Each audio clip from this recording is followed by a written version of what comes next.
দুপৰীয়া একদম বিন্দাছ ভাত চাত খাই শুই আছোঁ, যিহেতু ইমান গৰম কি কৰিম আৰু ফেনখন চলাই শুই আছোঁ দিয়ক। এনেকৈ থাকোঁতে দেউতা বজাৰৰ পৰা আহিল আৰু মই অলপমান ফুৰিবলৈ যাম বুলি ভাবিলোঁ।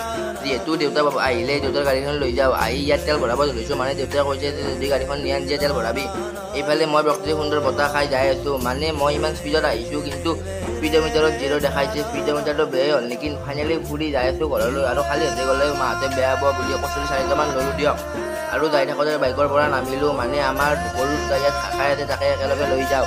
ফাইনেলি কিবাকৈ গৰু দুটাক ৰাস্তাত উঠালোঁ দিয়ক, আৰু মোবাইলটো টিপি থাকোঁতে গম পালোঁ যে মেট্ৰিকৰ ৰিজাল্টৰ ডেট দিছে। তাকে চাই মোৰ মন বেয়া লাগিল, কিয় বেয়া লাগিল চাওক।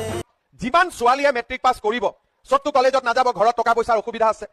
এইবাৰ আমি বিনামূলীয়া নামভৰ্তিও কৰি দিম, আৰু কলেজত যোৱা ছোৱালীজনীৰ বেংক একাউণ্টতো মামাই 10,000 টকা সোমাই দিব।